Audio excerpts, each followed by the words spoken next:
രാമായണത്തിലെ സീതയുടെ ജീവിതം നൃത്താവിഷ്കാരമാക്കിയ മലയാളിയായ പ്രവാസി ഡോക്ടറെ നമുക്കൊന്ന് പരിചയപ്പെടാം. സ്വന്തം കലയ്ക്കും കുടുംബത്തിനു വേണ്ടി ഡോക്ടർ കുപ്പായം ഉപേക്ഷിച്ച നർത്തകിയാണ് ഡോക്ടർ പ്രിയൂഷ സജി. 25 വർഷങ്ങൾ നീണ്ട പ്രവാസ ജീവിതത്തിനിടയിൽ ഇവർ സീതയായി വേഷമിട്ടപ്പോൾ യാഥാർത്ഥ്യമായത് വർഷങ്ങളുടെ മറ്റൊരു സ്വപ്നം കൂടിയാണ്. എഴുത്തുകാരിയും യോഗ പരിശീലകയുമായ പ്രിയൂഷ നടന കാഴ്ചകളിലേക്ക്.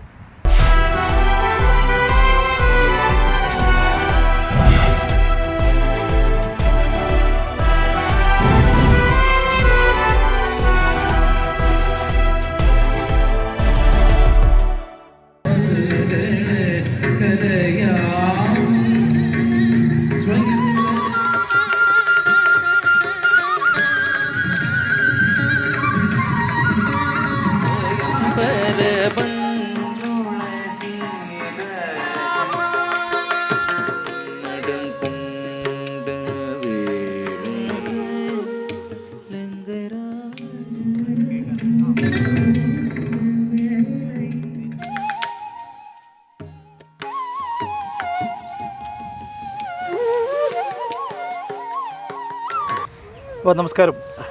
ജയ്ഹിന്ദ് ടി വിയുടെ മിഡിൽ ഈസ്റ്റ് സ്പീക്ക് എന്ന പ്രോഗ്രാമിലേക്ക് സ്വാഗതം.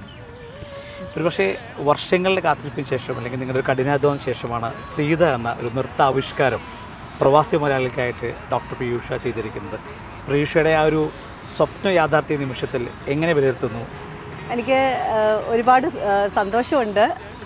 പ്രത്യേകിച്ചും അത് ഒരു നല്ലൊരു വിജയമാക്കി തീർക്കാൻ കഴിഞ്ഞതിൽ ഓഡിയൻസിന് വളരെയേറെ സീതയുടെ ജീവിത അനുഭവങ്ങൾ അവരിലേക്ക് എത്തിക്കാൻ കഴിഞ്ഞു എന്നത് ഞങ്ങളുടെ ആ ഒരു എൻ്റെ ടീം വർക്കിൻ്റെ ഒരു വിജയമായിട്ടാണ് കരുതുന്നത്. ഇത് ഏകദേശം 1 വർഷത്തിന് മുന്നെയാണ് ഇതിൻ്റെ വർക്കുകൾ സ്റ്റാർട്ട് ചെയ്തത്. ഇതൊരു സീത ഒരു സ്വപ്നമായി മനസ്സിൽ കൂടിയിട്ട് ഒരുപാട് വർഷങ്ങളായി. എന്നാണ് അതിൻ്റെ വിത്ത് മുളച്ചതെന്ന് എനിക്കെന്നെ അറിയില്ല.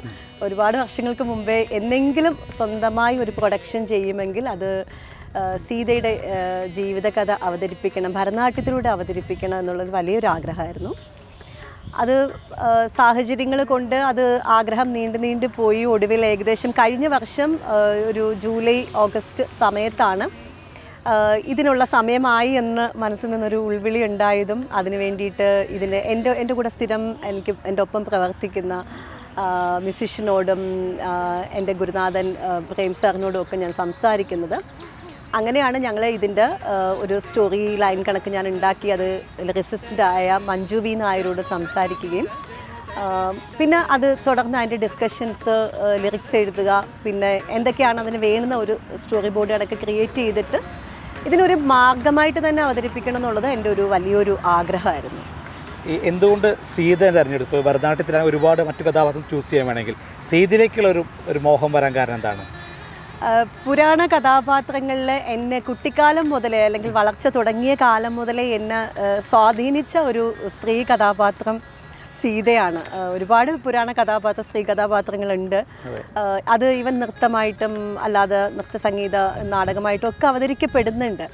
പക്ഷേ എനിക്കറിയില്ല, ഒരു കുട്ടിയായ എന്നെ ആ കുട്ടിക്കാലം മുതലേ സീതയുടെ ജീവിത അനുഭവങ്ങൾ, അതിൽ കരുത്തുറ്റ ഒരു സ്ത്രീ കഥാപാത്രം എന്തെല്ലാം ജീവിത സാഹചര്യങ്ങളിലൂടെ കടന്നുപോയിട്ടും സ്വന്തം മനക്കരുത്ത് നഷ്ടപ്പെടാതെ ഒരു സ്വന്തം ധർമ്മവും കർമ്മവും എല്ലാം വളരെ നന്നായി പൂർത്തിയാക്കി തൻ്റെ ഇടം തേടി അല്ലെങ്കിൽ തൻ്റെ ഇപ്പോഴുള്ള ഇടം വിട്ട് തൻ്റെ മാതാവിൻ്റെ അടുത്തേക്ക് തിരിച്ചു പോകുന്ന ആ സീതയുടെ തീരുമാനങ്ങളുമൊക്കെ എന്നെ വളരെയധികം ശരിക്കും എൻ്റെ കുട്ടിക്കാലത്ത് ഇൻഫ്ലുവൻസ് ചെയ്തിരുന്നു. അപ്പോൾ സീതയെ പോലെ തന്നെ ജീവിതത്തിലും ഒരുപാട് കർമ്മരംഗങ്ങളിൽ ഒരുപാട് വെല്ലുവിളി നിറഞ്ഞിട്ടുണ്ട്.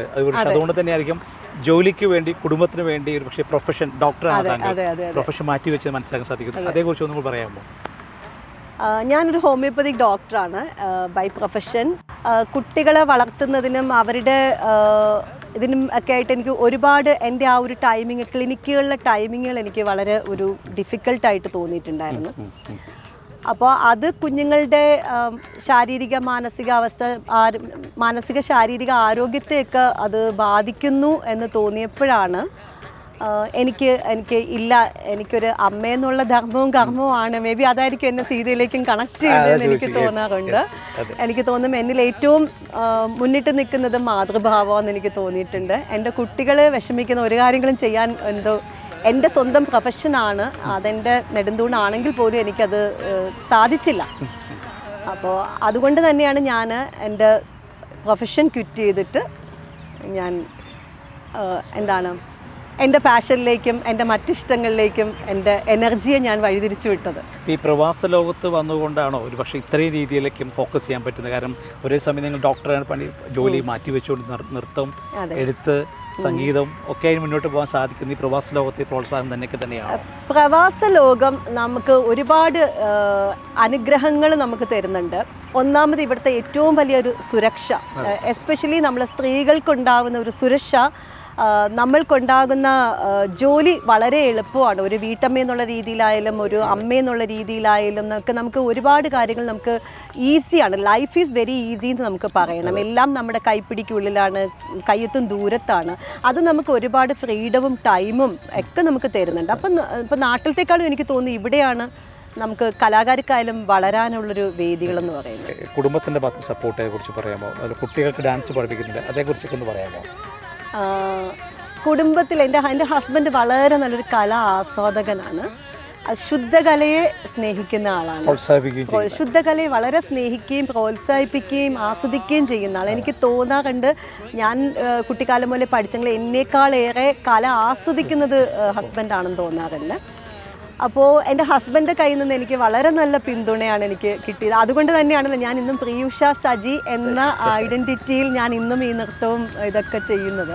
ഇനിയിപ്പോൾ സീത കഴിഞ്ഞു, പുസ്തകം എഴുതി, പാട്ടൊക്കെ ആൽബമൊക്കെ ഇറങ്ങി, ഒരു അടുത്തൊരു ഡ്രീം എന്താണ്? ബൈ പ്രൊഫഷൻ ഞാനൊരു മെഡിക്കൽ ഗ്രാജുവേറ്റാണ്. അപ്പോൾ അതിൻ്റെ ഒപ്പം തന്നെ എൻ്റെ പാഷനാണ് നൃത്തവും യോഗയും. യോഗയിൽ ഞാൻ ഇൻ്റർനാഷണൽ സർട്ടിഫിക്കേഷൻ ഉണ്ട്, എനിക്ക് യോഗ ഇൻ്റർനാഷണൽ സർട്ടിഫൈഡ് ട്രെയിനറാണ്. ഈ യോഗയും നൃത്തവും ഈവൻ നമ്മൾ ഒരു ഡോക്ടർ പദവി, ഇത് മൂന്നും ശരിക്കും ലക്ഷ്യമാക്കുന്നത് ഒരാളുടെ വെൽനെസ്സാണ്, സമൂഹത്തിൻ്റെ ആരോഗ്യമാണ്, ശാരീരിക മാനസിക ആരോഗ്യമാണ്. അപ്പോൾ ഇത് പ്രദാനം ചെയ്യാൻ ശരിക്കും ഒരു ഡോക്ടർ എന്നുള്ള ഇത് മാത്രമല്ല, നമ്മൾ രോഗികളെ ചികിത്സിക്കുക എന്നതിലുപരി ഒരു prevention or the healthy mind, healthy social ലൈഫൊക്കെ നമുക്ക് യോഗയിലൂടെയും ഡാൻസിലൂടെയും കൊടുക്കാൻ പറ്റും. എൻ്റെ ഏറ്റവും വലിയൊരു ഡ്രീം എന്താണെന്ന് ചോദിച്ചു കഴിഞ്ഞിരുന്നാൽ, ഇതിൻ്റെ അനന്ത സാധ്യതകൾ ഒരാൾക്ക് സൗഖ്യം അല്ലെങ്കിൽ വെൽനസ് പ്രദാനം ചെയ്യാനുള്ള ഈ സുകുമാര കലകൾ, നമ്മുടെ നൃത്തം, സംഗീതം, വാദ്യോപകരണങ്ങൾ കണക്കുള്ള അതിൻ്റെ സാധ്യതകളും അത് അമേരിക്ക മറ്റ് കൺട്രീസിലൊക്കെ ഒരുപാട് ഇതിനെപ്പറ്റി സ്റ്റഡീസ് നടക്കുന്നുണ്ട്. ഡാൻസ് ആൻഡ് മൂവ്മെൻറ്റ് തെറാപ്പി എന്നൊക്കെ പറഞ്ഞ് ഒരുപാട് ഇതുണ്ട്. അത് ഈവൻ കുട്ടികൾ മുതൽ ഈവൻ അൾഷീമിയസും പാർക്കിൻസൺസും ബാധിച്ച രോഗികൾ വരെ മ്യൂസിക് തെറാപ്പി, ഡാൻസ് തെറാപ്പി ഒക്കെ ഉണ്ട്. അതുപോലെ തന്നെയാണ് യോഗ ഇപ്പോൾ ഒരു തെറാപ്പിയായിട്ട് വന്നേക്കുന്നത്. അപ്പോൾ ഇതിനെയൊക്കെ ഒരു ഹോളിസ്റ്റിക് അപ്രോച്ചിൽ ഇതിനെയൊക്കെ ഏകോപിപ്പിച്ച് അങ്ങനെ ഒരു ഡാൻസിലൂടെയും യോഗയിലൂടെയും ഒക്കെ ഉള്ളൊരു ഹീലിംഗ്. കാരണം എനിക്ക് എപ്പോഴും ഉള്ളിൻ്റെ ഉള്ളിൽ ഞാൻ എന്നും ഒരു ഡോക്ടർ തന്നെയാണ്. ഞാൻ എൻ്റെ കുടുംബത്തിന് വേണ്ടി എൻ്റെ ആ ഒരു കുപ്പായം അഴിച്ചു വെച്ച് പാഷനിലാണെങ്കിലും അതിനെ ആ രീതിയിൽ മുന്നോട്ട് കൊണ്ടുപോയി എന്തെങ്കിലുമൊക്കെ പുതുതായി ചെയ്യണം, സമൂഹത്തിന് വേണ്ടിയിട്ട് എന്തെങ്കിലുമൊക്കെ ചെയ്യണം എന്നുള്ളൊരു വലിയൊരു ആഗ്രഹം എനിക്കുണ്ട്. ഇപ്പോൾ ഡോക്ടർ പ്രിയുഷ സജി പറഞ്ഞ പോലുള്ള അവരുടെ എല്ലാ സ്വപ്നങ്ങളും യാഥാർത്ഥ്യമാവട്ടെ എന്ന് ഞങ്ങളും ജയ്ഹിന്ദ് ടിവിയും മിഡിൽ ഈസ്റ്റ് വീക്കും ആശംസിക്കുകയാണ്. നന്ദി, നമസ്കാരം. Thank you.